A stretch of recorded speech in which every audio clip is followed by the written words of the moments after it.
Tone. After you leave a message, you can modify it by pressing pound.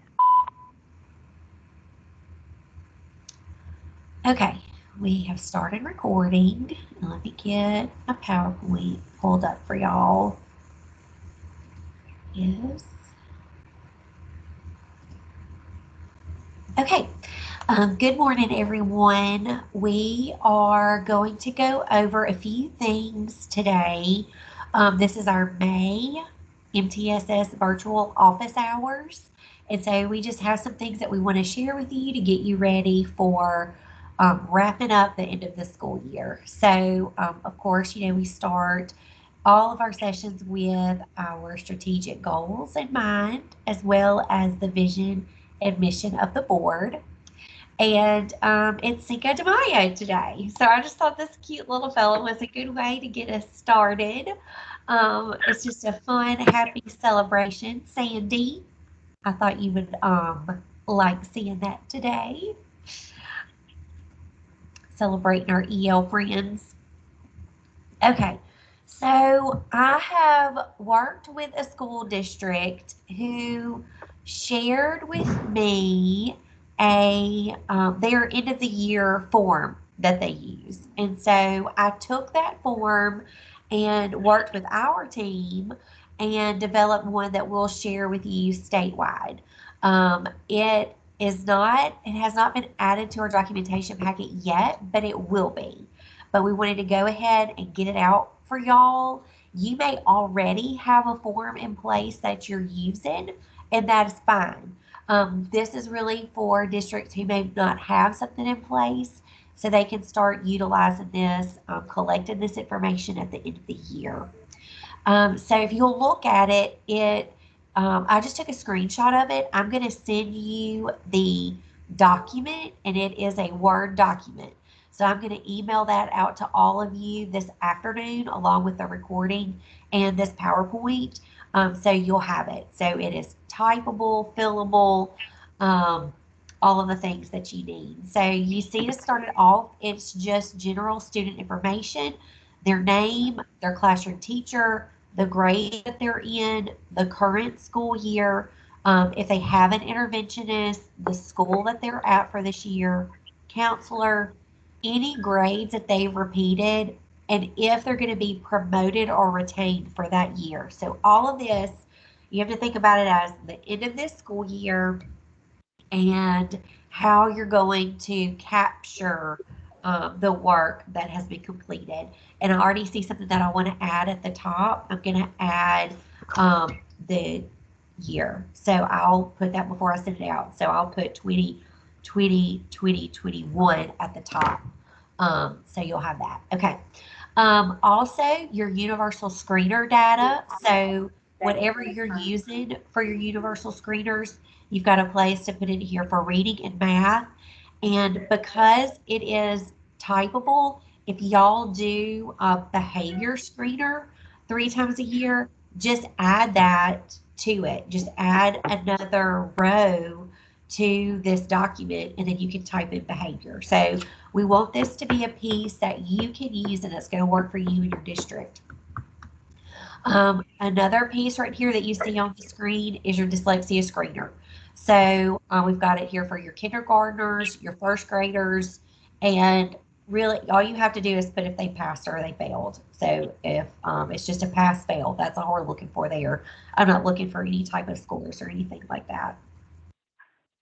Okay, so like I said, this is just a screenshot of the document. So this is just working down on the document. I just did it this way so I can get it all on here for you to see. So has the student ever received a comprehensive evaluation? Yes, no, you can put the date. Also, if you want to type in the section with date, you've got room to do that. So you can move that around and you can add any information that you want to add there. Total absences for the year, just type that in there in that box. Is there any documentation of previous outside testing and or medical documentation in the cumulative records? Same thing, yes, no, the date of the testing, and what the diagnosis is. So if the child has ADHD diagnosis, you can put that in there. If they have a outside dyslexia diagnosis, you can put that there. Remember, you're just getting a good snapshot of the child from the school year. Also, we have a spot here for your end of the year grades. So at the end of the year, what are their final grades? You would put that in those boxes there. And then we've got a place for you to put the interventions that you're working with. So describe the intervention program that's being used or strategies that are being used. So if you don't have a specific program, you're writing down the strategies that you're using for your students. So also over here to the side, I have a little behavior section. So if they've had out of school suspensions, in school suspensions, or any office referrals, you can write that in here. And if you want to write in, the number of those, that's fine. If you want to tab over and add another column and write, what it was for, you can do that. Okay. This is really just to get you started. And then at the bottom, it's your tiered. So, like your tiered level of support for that year. So, they may be a tier 2 for reading and a tier 3 for math, and tier 1 for behavior. So, you mark on there what they are for each one of those reading, math, behavior. And then look at the note at the bottom. So we really want this to be a document that you can use, information that you can share. So this documentation form should be placed in the cumulative record at the end of the school year and reviewed at the initial teacher support team meeting at the beginning of the next year. So you're capturing this information. You're going to put a copy in the cube and then pull that out and go over it at the beginning of the year. And then I've got some more information on this in the slide. So I'm going to share that and then we'll open it up for questions. So one of the things that we did in our former district is we color coded it. So if you had a student that was receiving tier 2 support, we just printed it or we copied it on blue paper. If they were receiving tier 3 support, we copied it on pink paper. That's just a suggestion. That's nothing that you have to do. But we like that because in that way, when you opened up that cube, it was a quick way to see the level of support they were receiving. And then, like I mentioned, make a copy, place it in the cube. You can keep the original with their tiered paperwork. So if you have, a binder of that student's documentation that you've been collecting for the year, just keep that original in there with that paperwork. So you've got it in 2 places. You've got it in there with their paperwork, and you also have it in the cube folder.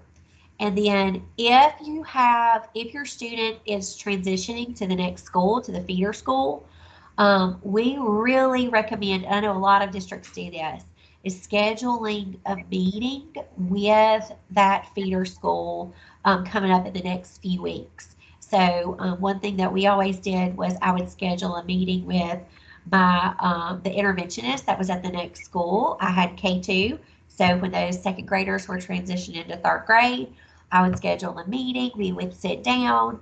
I would take over all of that paperwork, and I would just go through each file with that interventionist, and she would take notes. And of course, it's a pretty quick meeting, and she may have questions once we get started back in August, and we would schedule another meeting then. But it was just a way to sit down and have that transition time to get the paperwork to the next school. And then you have this form, and it's really your snapshot. And then she was able to go through and ask any questions, and we were able to talk about the students individually. And that's what I just said here. So make sure you're scheduling a meeting with the feeder school to discuss students receiving that tiered intervention support. Okay, so any questions before I jump into the questions that I've received last month? And you can unmute or you can put it in the chat box. Okay, I see we have some questions.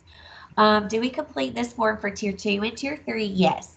And it's just a way to document the support that the students are receiving, because we know a lot of our kids are moving in and out of the tiers. So they may end the year on tier 2 and then come back in August, look at them in Miss September. Yeah. Atkins is going to come through and she's going to come in here.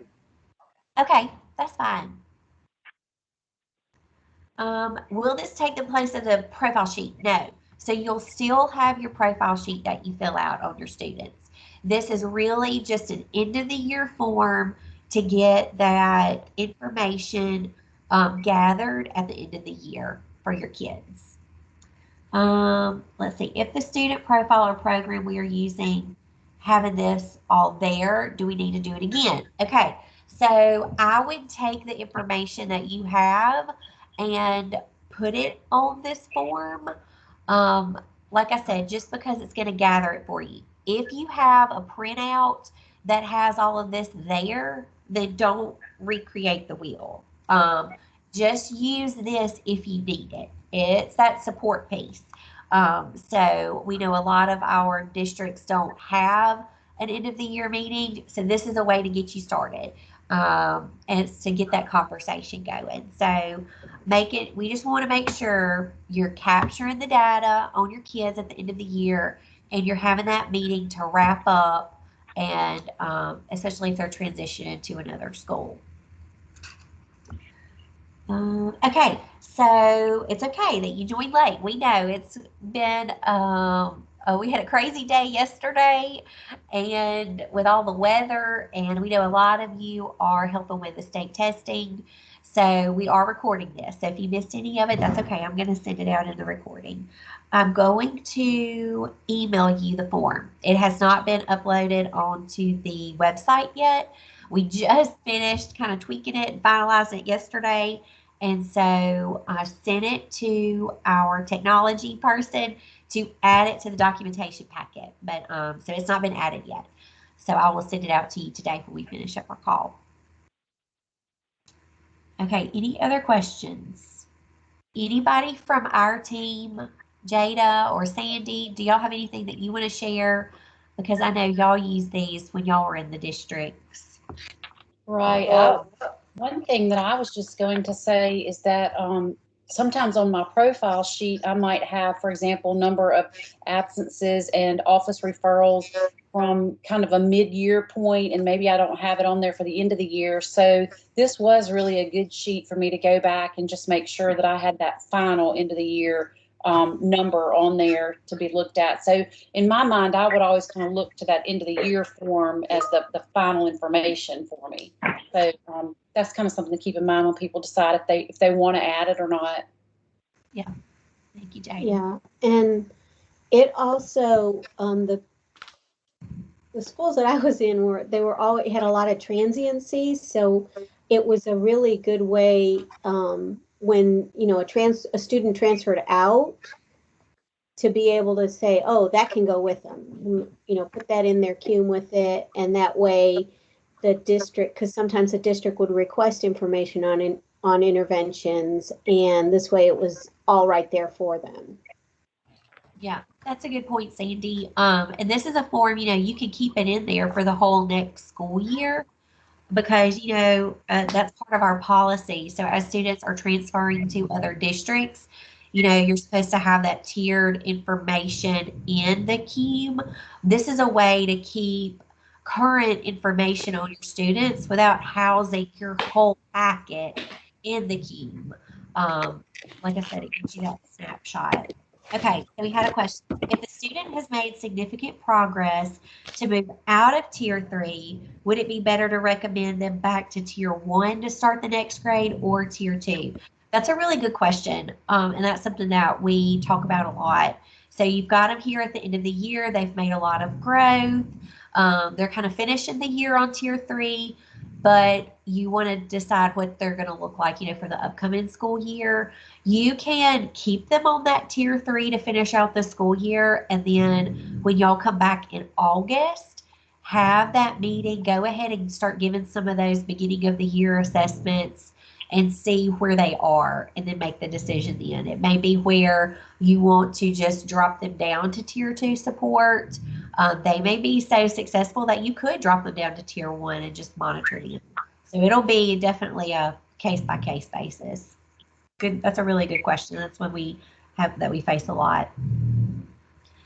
Okay, so just some questions that we received over the last month. I just dropped them in here so we could talk about them today. I would like some clarification about language and language interventions. So for students who teachers think may have a language impairment, are they required to receive language interventions before they can be evaluated? So, it's just like with any of our interventions. If you see that deficit area and you want to go ahead and do that referral, you can. We definitely recommend that you are intervening while you're waiting on that testing, so you don't want to hold off on any of the interventions. There are some language programs out there that we're familiar with, that some of us have used in the past, that kind of help build up that oral language. So that can be, interventionists can help with that. Classroom teachers, you can give them some support with that. A lot of dyslexia therapists, they have a strong background in building up that oral language. So that's somebody that's a resource that you can tap into. And then it says, if so, who usually does these interventions? Are they recommended interventions to use?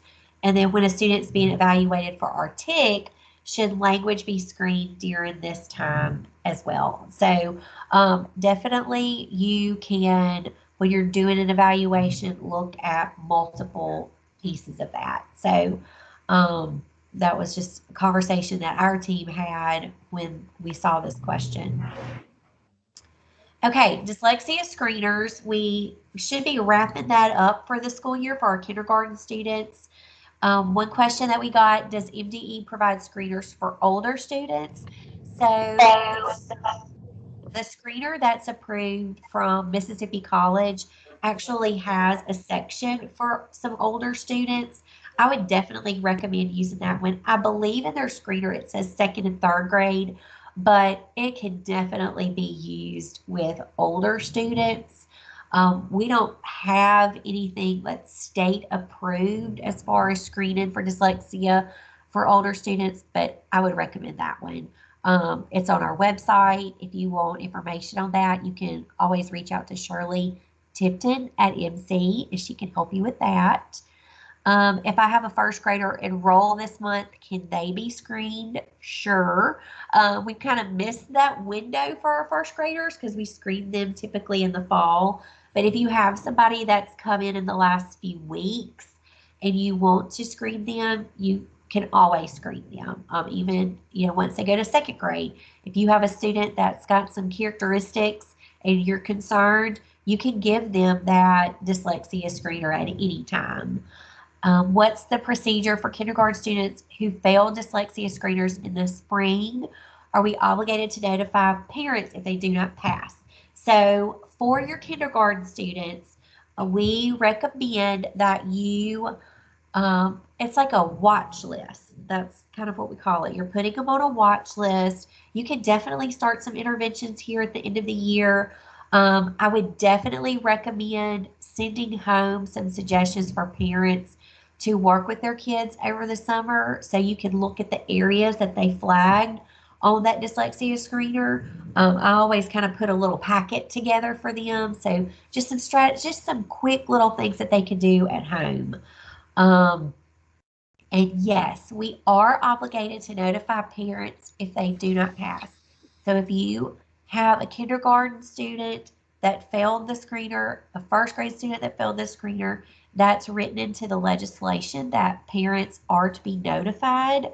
So you can do that through a parent phone call. You can have a letter. You can send a letter. We have a sample parent notification letter on our website that you can take and adapt for your district and send home to parents, because yes, we have to let our parents know if they have a child that failed either one of those, kindergarten or first grade. And then what does the law say regarding EL students who failed dyslexia screeners? So the law says we screen all kindergarten, all first grade. So that's everybody, including our EL friends. So making sure that you do screen them. You may need to look at some of your other data that you're collecting on your EL students to see if it is a language barrier. Let's say they do fail the screener, and it's more that they haven't obtained the English language. You can just make a note of that. That's not necessarily a student that we would refer, for dyslexia testing. We just know that they still need support in those areas that they flagged on the dyslexia screener. Sandy, anything you would add to that? I know we talked about this some, but. Yeah, I think you're spot on with it, Lori. The only thing I would add is that there is often, I have a mute here. I was echoing, sorry. That there are times when your EL students, their language skills may not be truly reflected in those types of universal screeners. So like Laurie said, make sure you're looking at all your data points and also look at what else what other services you're also providing for the student.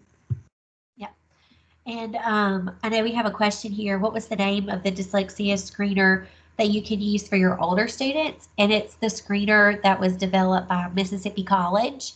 So if you go on our dyslexia page, you'll see the tab for state-approved dyslexia screeners, and it's one of those. So it's MC, where the rest of our screeners were developed specifically for kindergarten and first grade. MC actually went in and put in another level for second and third grade, but it's so comprehensive that you can definitely use it with students that are older than third grade. I would use it with a middle schooler. It gives you, it's very in-depth as far as looking at, can students break words apart? And it's more in-depth than what a K1 screener would be. So, yeah, I would definitely use that one for my older kids. Jada, anything you would add to that? I know you're familiar with that one too. No, I just agree with what you're saying. It's going to give you that good look at if they're able to recognize syllabication, and it's really going to flag those areas because those areas are still the same weak areas. Even when the children are middle school students, they still will have those weak areas. You kind of think sometimes, well, this is a lower level skill, but no matter the age, these dyslexic students, it'll be a red flag. Yeah, exactly. Okay. Okay. So what if students who are continuing to receive dyslexia therapy are performing on grade level according to classroom grades and or iReady data? Would those students still be on tier 3 since a significant deficit is no longer demonstrated in the classroom and or diagnostic assessments? This is a great question because we see this across the state. We have to think about that dyslexia therapy program. That's a long-term program. It may be up to 2 years. For some of our students, it may be up to 3 years, and they're starting to make that connection and they're starting to show that growth in the classroom.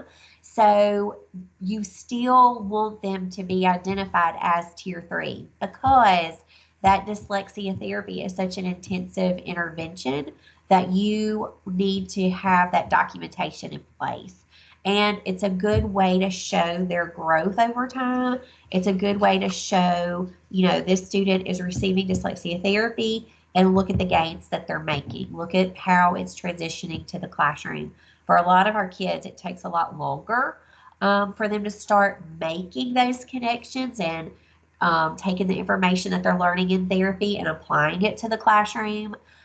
So definitely keep them identified as tier 3 as long as they're receiving that therapy.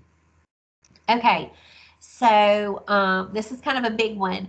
I saw where the dyslexia law passed. What does this mean for schools and districts? So we do have a new dyslexia law that passed a couple of weeks ago, and there are a couple of pieces in there that are directly going to impact you guys at the school level. One of those is that now all teachers and pretty much anybody that works in the building with students, so even assistant teachers, need to be trained in dyslexia. And so I believe it states up to 4 hours of training. And so Jada and I, that's what we're going to start working on here very soon. We're going to develop some modules, and there'll be videos that we'll send out to you.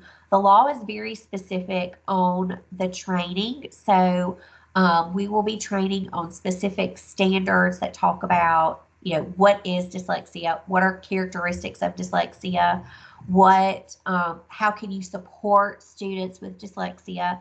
So we're going to develop some training modules around that. And so just be looking for that this summer. I believe it says that you have to be trained every 3 years on it. Still kind of digging into the law and everything that goes along with that. So just know that that is coming. And it was also very specific that the training has to be provided by someone that has that specific dyslexia therapy master's license, and also has to be a certified academic language therapist, in which Jada and I are both of those. So we were like, well, that worked out good for us because it has to be developed by MDE, and you have to be both of those, the therapist and a COUT. And so Jada and I are going to be working on that to get that out for you guys. So just be looking for that coming soon. Okay, does the law mention anything regarding evaluation in special education? So it does mention the supports that students get. And so I believe it says, y'all, and like I said, I'm still kind of looking through it. You look to see if they would benefit from special education. And then if not, you would look at a 504. So to me, I'm still looking to see what changes that is from what it stated in the previous law. So, but we'll guide y'all all through that as we get started with kind of breaking that down and sharing that information with you. I just wanted to give you that heads up today. Okay, so question and answer time. Any questions pertaining to what we went over today? Any questions that you have wrapping up the school year? Trying to think if I've had anything else that's come up lately. And y'all can put it in the chat box, or you can unmute yourselves, whichever works best for you.